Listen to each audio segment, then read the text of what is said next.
Hello everyone, welcome to Gizmochina. I'm Kieran. This week we've got two powerful camera flagships for comparison, the Samsung Galaxy S21 Ultra and the VIVO X60 Pro Plus. The first one is Samsung's most expensive flagship, and the second is Vivo's most powerful smartphone till date. The S21 Ultra has one of the most versatile camera setups available on a smartphone. Compared to its predecessor, the Galaxy S20 Ultra, the most remarkable upgrade is that it offers two telephoto cameras for real 3x and 10x optical zooms with optimized operation. After trying different lens combinations on smartphones, we believe that this quad camera setup is currently the best solution on a smartphone. In 2021, the evolution of a smartphone camera is slowing down. Unlike the crazy increase in the number of camera sensors in the past few years, we are going to see a trend where brands will be forced to improve existing camera setups and combinations. And the battlefield will also shift to the quality of video shooting. No doubt, Vivo is the brand that is trying so hard to be the vanguard of this competition, since it's still the only one developing an integrated gimbal stabilization for smartphone videography. It's quite brilliant to install the hardware level stabilization in such a tiny space of the camera module. So in China, Vivo is calling it stabilization technology, as micro gimbal stabilization system. On the X60 Pro Plus, the latest gimbal stabilization is only available for its 48 megapixel wide angle camera, while the 50 megapixel camera and the 8 megapixel telephoto camera are equipped with the basic OIS stabilization. And the fourth one is the 2x optical telephoto camera, which is basically for portrait uses. In addition, it's worth noticing that Vivo has highlighted the blue logo of Zeiss optics around the camera module to show the camera system was co-developed with the popular lens maker. Well, if I remember correctly, the last smartphone brand to do so was Nokia.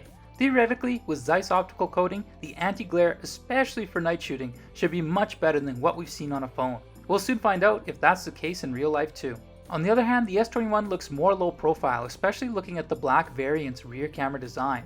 But what's remarkable is the large size of each lens. The primary camera uses Samsung's latest 108 megapixel ISO cell HM3 sensor with 12,000 by 9,000 pixel grid. It has a nonapixel Bayer filter pattern that allows for 9:1 pixel binning, so the effective pixel size becomes 2.4 micrometers, and the resolution 12 megapixel, which is similar to the 12 megapixel resolution of the X60 Pro's 4:1 pixel grid. And probably the gap between their wide-angle lenses will be much more obvious due to the different resolution and stabilizing technologies. If you are interested in their camera specs, here's the full information about their camera setups. Have a look at them. And now let's look at their samples and start from their main cameras. Under good lighting conditions, both models show excellent image processing prowess, with decent clarity and sharp details. At first glance, it's really hard to find out any significant differences, but if you look closer, you will find that the color tones for these two models are slightly different, as it's warm and vivid for the sample shot on the Vivo model, while the S21 Ultra sample is more likely to be color irrespective of the lighting condition, be it early morning or bright afternoon. And in high contrast scenarios, though both of them were pretty good at presenting decent colors, the Vivo model was able to catch a wider dynamic range with better details, especially around the shadow regions.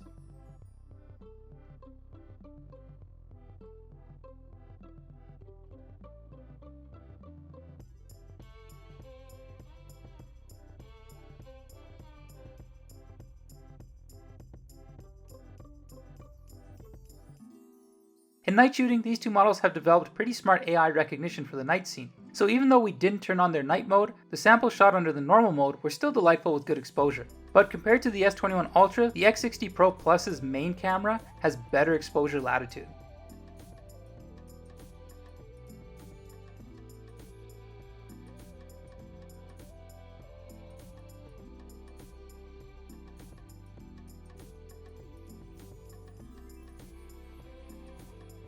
Thanks to the Zeiss optics coating, Vivo model's tolerance of extreme brightness is a bit higher than the S21 Ultra.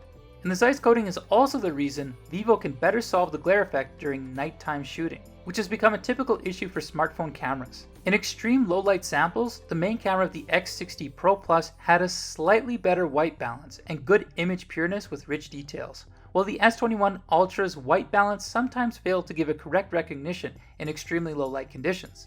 And the samples turned out to be a bit greenish. And then we turned on the night mode on both models. The improvement for the S21 Ultra samples was not so remarkable, but it had slightly better exposure for the brightness. On the other hand, the VIVO X60 Pro Plus easily activated the extreme night mode and sometimes gave us an overly exposed image, which was so bright that our editor complained that it is not exactly the result we prefer from a nighttime sample. So our suggestion for night shooting on these two models is that unless you want to shoot photos in an extremely low light situation, it's more reliable to use their night modes with AI recognition instead of manually turning on their night modes.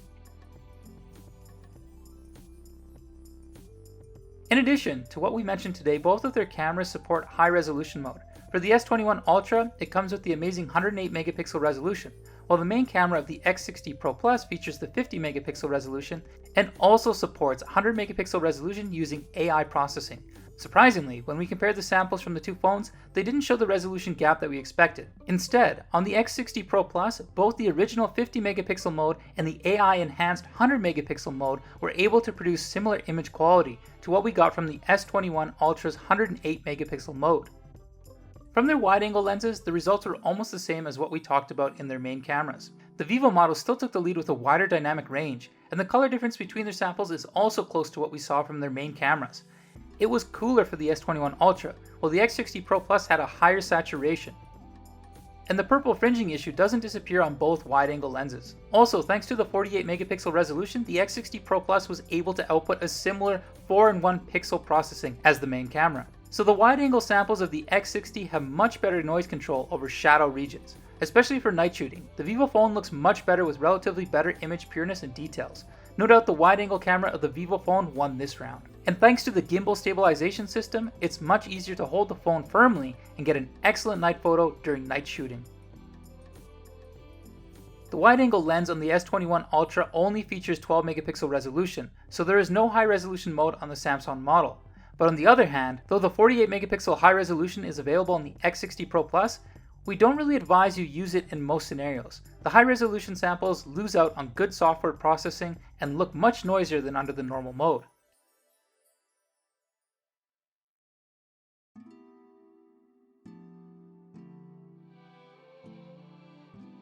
As for their zoom capabilities, the X60 model is equipped with a 2x and a 5x optical zoom lens, while the S21 Ultra comes with a 3x and another 10x optical lens. Here, to be honest, we still prefer the zoom combination of the X60 model. It's more practical to cover a zoom range from 0.6x to 5x with 4 lenses.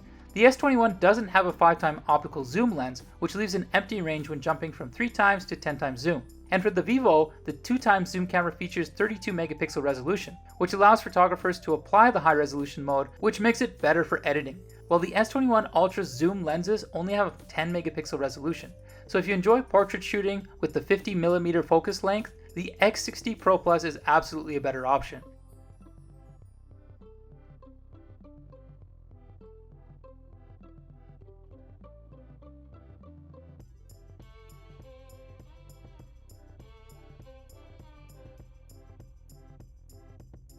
But if you like extreme zoom capacity, then the S21 Ultra will give you the best performance over 10x zoom photography. From the comparison of their 10x zoom samples, we found that S21 Ultra had sharper and clearer images, but the X60 model didn't fall far behind in the race. Meanwhile, if we look at their 5x zoom samples, you'll find that the X60's performance is much better than the S21 Ultra's.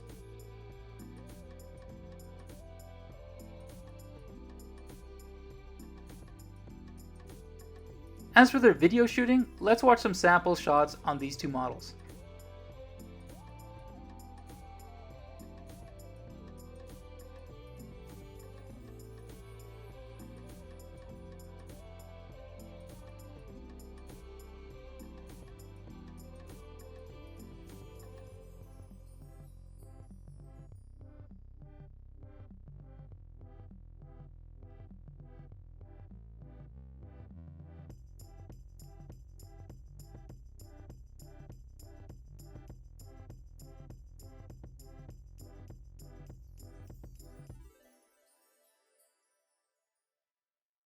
Clearly, the wide-angle lens with exclusive gimbal stabilization on the X60 Pro Plus was dominant during the test. The image presented on the viewfinder is exceptionally stable, and it feels like we were carrying a gimbal with the phone. However, when you look at the colors, the video shot on the S21 is a bit more delightful. Another important feature worth mentioning is that the S21 Ultra supports 8K video shooting capacity, while the X60 series can only shoot up to 4K, but so far it's not a practical feature for most users. Although the S21 can display the real-time image from all of its lenses, and users can freely switch between them via the viewfinder, making it easier to choose the appropriate camera mode you want, if you are a vlogger or a streamer, You know how convenient this feature is. Unfortunately, we didn't find a similar feature on the X60 Pro Plus. But there was an annoying bug when filming via the S21 Ultra. The viewfinder occasionally froze and got stuck for a couple seconds, which isn't expected from a top brand camera flagship. Surprisingly, the stuck frames also made it to the processed video.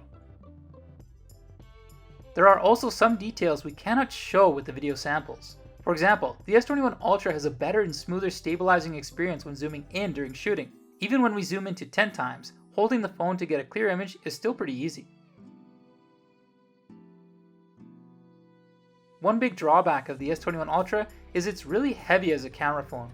During the entire testing period, we had to be careful to hold onto the phone firmly in case it slipped from our hand. Well, there was no such concern about this with the light and thin X60 Pro Plus. And unlike the metal cover of the S21 Ultra, the leather-like back cover of the X60 is better for one-handed grip. So that's it. The VIVO X60 Pro Plus was really impressive throughout our testing period. However, as one of the dominant camera flagship lineups in the market, the Samsung S21 Ultra is great, but it didn't bring many surprises over photo and video shooting. We can easily conclude that the X60 Pro Plus is the best phone from the brand so far, even though it's currently limited to the Chinese market. With a starting price of around $774 USD, the VIVO X60 Pro Plus is much cheaper than the S21 Ultra 2, which makes it good value for money. You might have noticed that we didn't talk about their performance in this video. This is because we have covered other aspects of these models in detail in our last video. So make sure to check that out for more information. And if you want to know more about these two models, please leave your comments down below. If you like our video, please give us a thumbs up and make sure you subscribe to our channel and enable notifications. That way you'll stay updated on everything related to Chinese smartphones and technology.